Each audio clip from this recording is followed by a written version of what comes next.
Hello friends, હું છું doctor રામોડેદરા અને આજના આ વિડીયોમાં આપણો ટૉપિક છે એ છે HMPV હ્યુમન મેટાન્યુમો વાયરસ. અત્યારનો જે હોટ ટૉપિક છે અને જે અત્યારે બધા માટે એક ડરનો વિષય છે કે શું આ વાયરસ છે બીજો કોવિડ છે, શું આ ચાઇનામાં જે અત્યારે કેસીસ વધી ગયા છે એ આખા વર્લ્ડમાં ફેલાશે અને પેન્ડેમિક સર્જશે જે આપણે કોવિડમાં જોયેલું છે પ્રમાણે. તો આપણે આ વિડીયોમાં આના વિશે ટૂંકમાં વાત કરશું.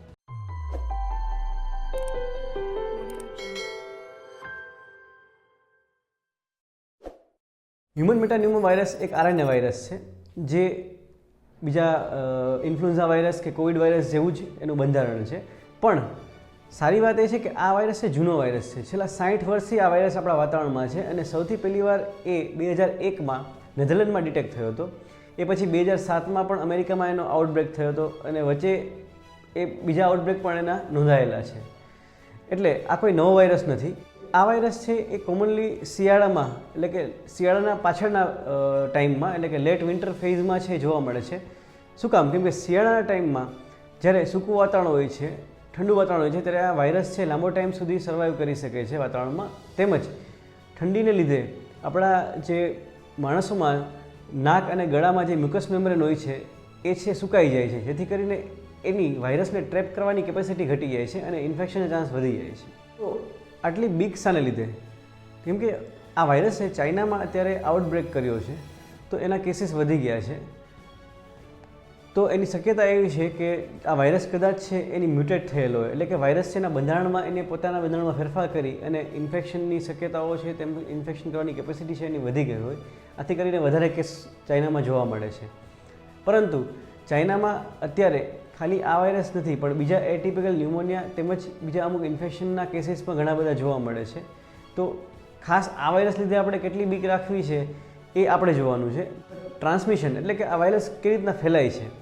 તો આ વાયરસ કોમનલી ડ્રોપલેટ્સ અથવા તો ફોમાઇટ્સથી ફેલાય છે. એટલે કે કોઈ પણ માણસ છે છીંક ખાય કે ખાંસી ખાય ત્યારે જે એના કફના મોટા મોટા જે ડ્રોપ્સ નીકળે છે એ કોઈ પણ જગ્યાએ પડે છે, સરફેસ ઉપર પડે છે અથવા કોઈ પણ માણસની નજીકમાં હોય અને એને ડાયરેક્ટલી એના શ્વાસમાં જતા રહે છે તો એ એનું ઇન્ફેક્શનનું કારણ બને છે. તેમજ આપણે એવી સરફેસમાં જ્યાં ડ્રોપ્સ પડેલા છે ત્યાં તમારો હાથ ટચ થાય અને એ હાથ તમે પાછું નાક કે મોઢા ઉપર ટચ કરાવો ત્યારે આ વાયરસ આ રીતના ફેલાય છે. આ વાયરસને અટકાવવા માટે કે આપણું ટ્રાન્સમિશન અટકાવવા માટે 6 ફૂટની દૂરી એ જરૂરી છે. તમે 6 ફૂટ દૂરી રાખો એટલું આપણા માટે ઇનફ છે. વાયરસ આપણા શરીરમાં આવે પછી આપણા શરીરમાં એનો ઇન્ક્યુબેશન પીરિયડ છે એ 5 થી 9 દિવસનો છે અને 5 દિવસથી 9 દિવસ પછીના ટાઈમમાં જ્યારે એના લક્ષણો આપણા શરીરમાં સ્ટાર્ટ થાય છે ત્યારે એ વાયરસ આપણા શરીરમાં એકાદ વીક માટે રહે છે અને પછી એની મેળે ઇન્ફેક્શન છે એ સેલ્ફ રિઝોલ્વિંગ હોય છે. પરંતુ ઘણા પેશન્ટ કે જેની ઇમ્યુનિટી ઓછી છે તો એવા પેશન્ટમાં આ વાયરસનું જે ઇન્ફેક્શન છે એ લાંબો ટાઈમ સુધી શરીરમાં આપણે અસર કરી શકે છે. તો હવે આપણે જોશું એના લક્ષણો શું છે. જે આ વાયરસનું ઇન્ફેક્શન થશે તો જે બીજા વાયરસ છે આપણે જે કોમન વાયરલ ઇન્ફેક્શન જે કહીએ છીએ, જે ઇન્ફ્લુએન્ઝા વાયરસ છે, કોવિડ વાયરસ છે, તો બધાના લક્ષણો છે ઓલમોસ્ટ સેમ હોય છે. લક્ષણો ઉપરથીને આપણે કયો વાયરસ છે એ ડિફરન્શિએટ કરવું ડિફિકલ્ટ છે. એટલે કે રૂટીન લક્ષણમાં આપણે શરદી, ઉધરસ, કફ તેમજ તાવ આવો, શરીરમાં કળતર થવી, છીંકો આવી, આ જે રૂટીન વાયરલના બધા સિમ્ટમ્સ કે લક્ષણો છે એ બધા એમાં જોવા મળશે જ.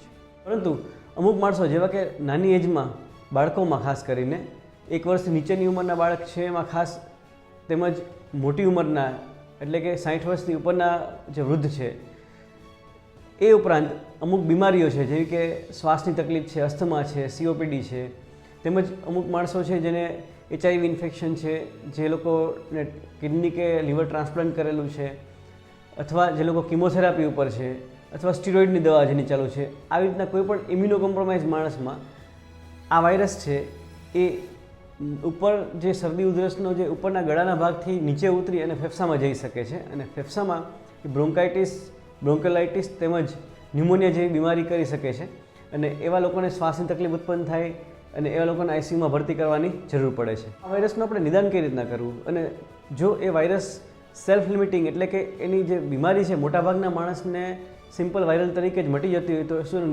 નિદાન કરવું જરૂરી છે? તો પહેલી વસ્તુ આપણું નિદાન છે એનું આપણે જેમ કોવિડમાં કરતા એ પ્રમાણે RT-PCR ટેસ્ટથી એનું નિદાન થઈ શકે છે. તેમજ એક બાયોફાયર નામની એક ન્યુમોપેનલ છે કે જેમાં મલ્ટિપલ બેક્ટેરિયા તેમજ વાયરસ જે ન્યુમોનિયા કરતા હોય એ એક જ પેનલમાં ચેક થતા હોય, એમાં પણ આપણે આનું નિદાન કરી શકીએ.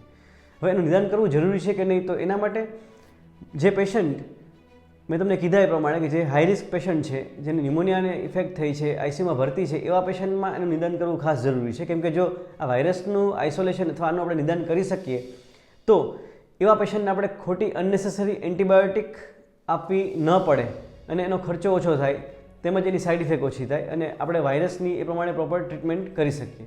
હવે ટ્રીટમેન્ટની વાત કરીએ તો આ વાયરસની કોઈ ટ્રીટમેન્ટ નથી. આ વાયરસ માટે આપણે સિમ્પલ સપોર્ટિવ ટ્રીટમેન્ટ એટલે કે પેરાસિટામોલ તાવ માટે તેમજ શરદી માટેની ડિકન્જેસ્ટન્ટ ટેબ્લેટ્સ છે. ઉપરાંત વધારે પડતું પ્રવાહી, આરામ તેમજ હાઈ પ્રોટીન અને હાઈ વિટામિનનો ખોરાક, આ વસ્તુ જેની મેઇન ટ્રીટમેન્ટ છે. એક દવા એન્ટીવાયરલ છે રિબાવેરિન કરીને, પણ એનો હજી ડાઉટફુલ રોલ છે અને એ પણ હજી પ્રોગ્રેસમાં છે. વેક્સિનની વાત કરીએ તો આ વાયરસની હજી કોઈ વેક્સિન બની નથી. અમુક દેશમાં આ વેક્સિનના ટ્રાયલ ચાલુ છે હજુ. તો જે વસ્તુની ટ્રીટમેન્ટ નથી એના માટે શું કરવું, તો એના માટે એ જ કે prevention is better than cure.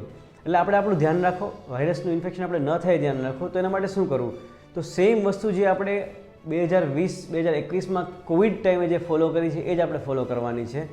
એક આઇસોલેશન એટલે કે જે પેશન્ટને ઇન્ફેક્શન કે એવા લક્ષણ દેખાય તો એને આઇસોલેટ થઈ જવું જોઈએ, જેથી કરીને બીજાને ચેપ ન લાગે. માસ્ક પહેરવાનું રાખો, હેન્ડવોશ વારે વારે હાથ ધોવાના, તેમજ પૂરતા પ્રમાણમાં ઊંઘ લેવાની, પૂરતો આહાર, ન્યુટ્રિટિવ ખોરાક લેવાનો, જેથી કરીને આપણે ઇન્ફેક્શનની શક્યતાઓ ઘટાડી શકીએ. તો હવે આપણો એક પ્રશ્ન છે કે આ વાયરસે જે ભય ઉત્પન્ન કર્યો છે અત્યારે ચારે બાજુ, તો એ વાયરસ શું કોવિડ જેવો વાયરસ છે કે એટલો ખતરનાક છે? તો મિત્રો એ વાત સાચી નથી. કોવિડ છે એ એક નવો વાયરસ હતો જેના માટે આપણા પાસે રોગપ્રતિકારક શક્તિ નથી. ઉપરાંતમાં એ વાયરસ છે એ હાઈલી ફેટલ હતો, એની વિરુલન્સ બહુ વધારે હતી, એટલે કે જે ફેફસામાં ડેમેજ કરવાની કેપેસિટી બહુ વધારે હતી. તેમજ એનું ટ્રાન્સમિશન એટલે કે ફેલાતો બહુ ઝડપથી ને, કેમ કે એરોઝોલ મારફતે તો ફેલાતો જ, પણ ખાલી એર કે હવાના મારફતે પણ એના ડ્રોપલેટ્સ, નાના નાના ડ્રોપલેટ્સ પણ ફેલાઈ શકતા. તો કોરોના કરતાં આ વાયરસ છે એ બહુ માઇનર અને સાદો વાયરસ છે અને કોરોના જેટલી તકલીફ કરી શકે એ બહુ ઓછા કેસીસમાં જોવા મળે છે. તો શું આ વાયરસ પેન્ડેમિક કરી શકે એમ છે? તો અત્યાર સુધીના જે પણ રિસર્ચ અને ડેટા છે એ પ્રમાણે આ વાયરસ છે એક તો માઇલ્ડ વાયરસ છે, વર્ષોથી આપણા વાતાવરણમાં છે અને વર્ષોથી વાતાવરણમાં હોવાને લીધે આપણા માણસોમાં એના માટે એની સામેની રોગપ્રતિકારક શક્તિ એટલે કે હર્ડ ઇમ્યુનિટી ડેવલપ થયેલી છે અને એ ફેલાય છે પણ કોવિડ કરતાં ઓછો. એટલે પેન્ડેમિક થવાની શક્યતાઓ આ વાયરસથી બહુ જ ઓછી છે. તો અંતમાં 2-3 પોઈન્ટ તમને હું જે મહત્ત્વના છે કહી દઉં. તો પહેલી વસ્તુ, એક તો જો બને ત્યાં સુધી આપણે ટ્રાવેલિંગ કરવું, એટલે કે ખાસ કરીને બહારના દેશમાં જવું તમે અવોઇડ કરો. બીજું કે જે પણ માણસો હાઈ રિસ્ક ગ્રુપ છે, જેવા કે નાના બાળકો છે, વૃદ્ધ છે, પ્રેગ્નન્સી અથવા જે લેક્ટેશન એટલે કે જે મધર છે એ બાળકને બ્રેસ્ટ ફીડિંગ કરાવતી હોય, અથવા જે બીમારીવાળા પેશન્ટ છે એ લોકોને ખાસ ધ્યાન રાખવું. જે આપણે કાળજી રાખવાની જે અમુક સૂચનાઓ આપેલી છે એ ખાસ વસ્તુની કાળજી રાખવાની. તેમજ જો કોઈ માણસને શરદી ઉધરસના લક્ષણો દેખાય અને જો એ લાંબો ટાઈમ સુધી એ બીમારીમાંથી બહાર ન નીકળી શકે, એટલે કે પરસિસ્ટન્ટ શ્વાસ ચડે અને જો ઓક્સિજનમાં ફેરફાર થવા માંડે, તો તરત તમારા ડૉક્ટરને કન્સલ્ટ કરો અને જરૂર પ્રમાણે આગળ ટ્રીટમેન્ટ કરાવો. HMPV એ એક માઇલ્ડ વાયરસ છે. પેન્ડેમિકનો ખોટો ભય છે એ સોશિયલ મીડિયામાં ઉત્પન્ન થયો છે, પરંતુ જ્યાં સુધી ચાઇનાના વાયરસના અમુક ડેટા તેમજ WHOની જે ગાઈડલાઇન ન આવી જાય ત્યાં સુધી તમે ભયમુક્ત રહો.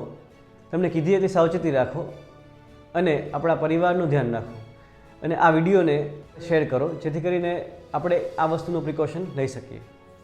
Thank you.